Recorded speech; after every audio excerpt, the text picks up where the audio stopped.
parler d'une palette.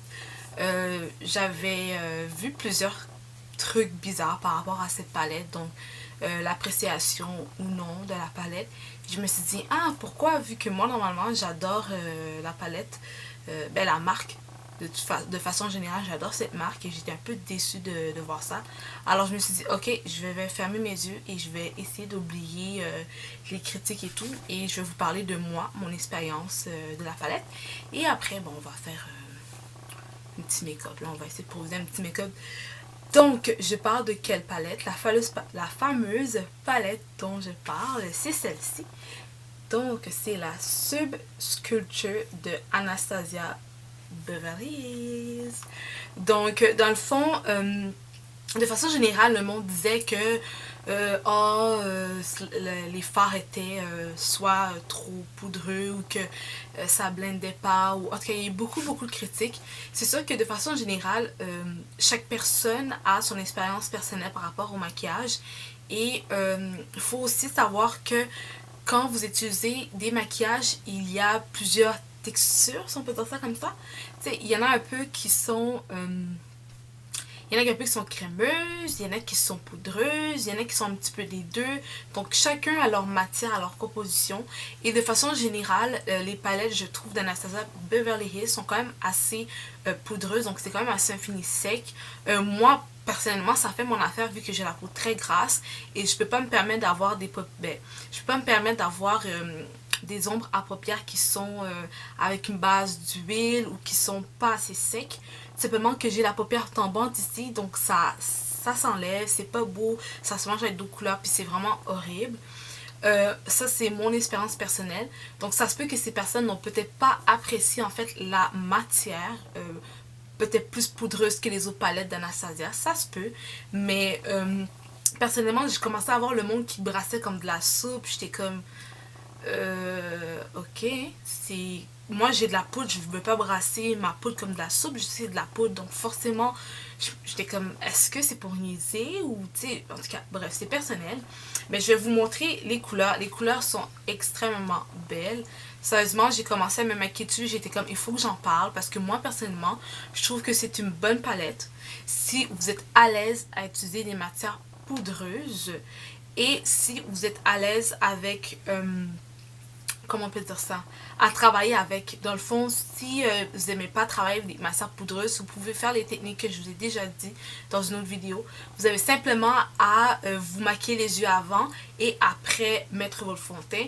Ou comme moi, vous pouvez mettre votre fond de teint mais mettre beaucoup de baking et la poudre de vos fards va tomber sur le baking et une fois enlevé, c'est parti. Donc ça, c'est personnel, c'est à vous de voir comment vous allez faire ça. Mais oui, je l'avoue, c'est très poudreux. Donc voilà les fards.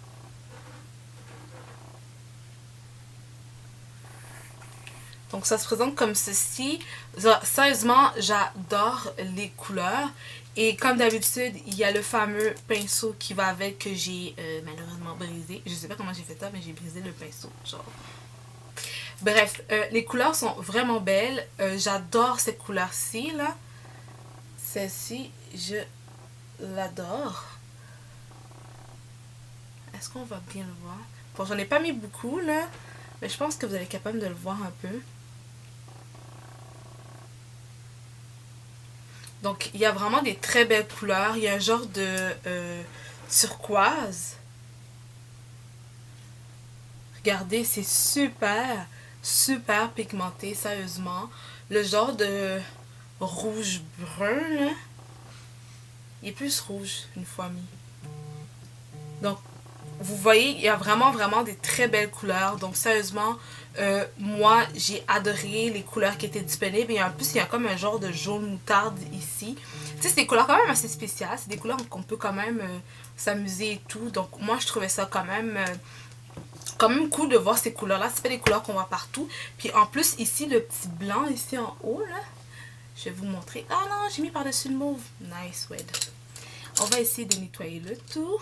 Il fait vraiment licorne en fait la couleur.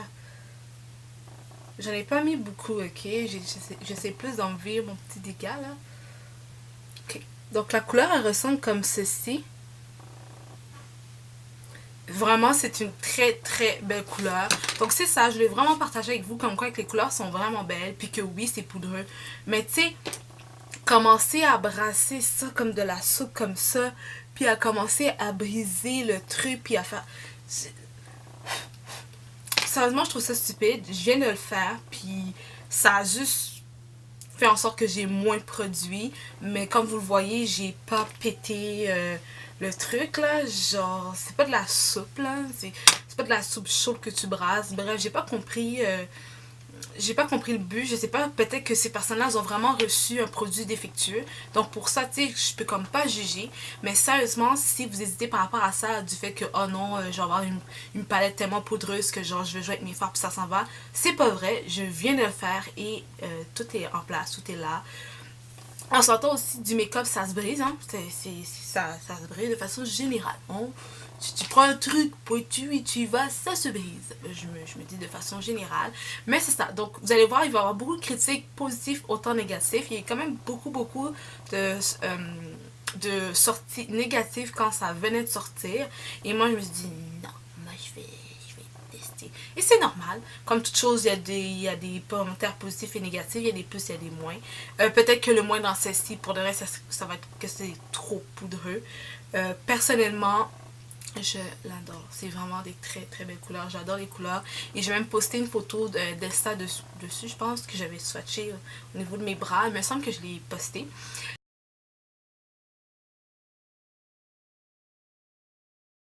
Et c'est ça. Donc là, qu'est-ce que je me dis, c'est que je vais arrêter d'en parler, vu que j'en ai déjà assez parlé. Je vais réaliser avec vous un make-up que je vais juste tout simplement improviser, de façon à vous montrer que il y a quand même des belles couleurs dans la palette. Et le prix de la palette est de 55$, donc 55$ canadiens, bien évidemment. C'est ça que je parle de dollars. Je vais mettre la référence en barre d'infos par rapport à la palette. Donc vous allez avoir la référence. Et aussi, ce que je voulais vous partager, c'est qu'il y a la nouvelle palette Soft Glam qui vient de sortir. Donc les couleurs ont l'air quand même intéressantes, mais j'ai quand même trippé dessus. Je sais pas pourquoi là. Genre, j'ai comme quasiment. Si j'achète la soft, je vais quasiment avoir toutes les palettes d'Anastasia. J'ai pas acheté la master, je sais pas trop quoi, je m'en rappelle plus. Mais en tout cas, c'est que je vais aller faire mon baking. Tout simplement pour protéger ma peau et tout. Et en même temps, ça va permettre tout simplement de matifier.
C'est un truc super simple et super beau. Je suis super contente. Donc c'est quand même un look quand même assez facile à réaliser. Il y a beaucoup de couleurs, rouge, bleu, la couleur jaune moutarde et tout. Donc c'est vraiment intéressant. Je vais pas vous mentir, c'est vrai que je n'ai pas mis de base à paupières. Donc ça se peut que les fards sont un peu moins, sont un peu moins intenses. Mais quand même, c'est une très belle palette. C'est sûr que je vais pas vous mentir. Comme j'ai dit, le gros moins, ça se peut que dans cette palette-ci, pour vous, c'est le fait qu'elle est poudreuse. Donc la matière à travailler, ça demande beaucoup plus de travail si vous n'êtes pas habitué et si vous n'êtes pas à l'aise à utiliser une matière très poudreuse comme celle-ci. Mais sinon, perso, moi, j'adore le rendu, j'adore le look final. J'avoue que c'est des couleurs très intéressantes. C'est des couleurs auxquelles on peut mélanger avec d'autres palettes, donc d'autres couleurs que vous avez peut-être à la maison. Je sais pas si ça vous a donné un look avec le bleu. Je voulais vraiment mettre l'emphase sur le bleu. J'ai même mis en bas. Donc c'est super nice. J'ai pas besoin de mettre de crayon et tout. Donc pour ça, j'ai vraiment adoré. Donc merci d'avoir visionné la vidéo. Et voilà la petite critique par rapport à ça et mes commentaires personnellement. C'est sûr que vu que c'est très poudreuse et que j'ai entendu beaucoup de commentaires comme quoi qu'elle se brisait facilement, je pense que je vais faire attention à celle-ci, à ce qu'elle ne brise pas. Moi qui est gaffeuse, j'ai peur. C'est sûr que du maquillage, on ne fait pas attention, ça se brise, mais peut-être plus celle-là, vu la composition et les produits dedans. Donc voilà, j'espère que comme d'habitude vous avez aimé la vidéo, et si vous avez des commentaires, vous n'êtes pas trop sûr par rapport à savoir si vous devez l'acheter ou pas, vous pouvez toujours m'écrire en barre d'infos. Je vais vous dire mon expérience personnelle, je l'ai partagé avec vous en espérant que tout va bien se passer, du moins pour le moment. J'adore le maquillage que j'ai fait en ce moment. Donc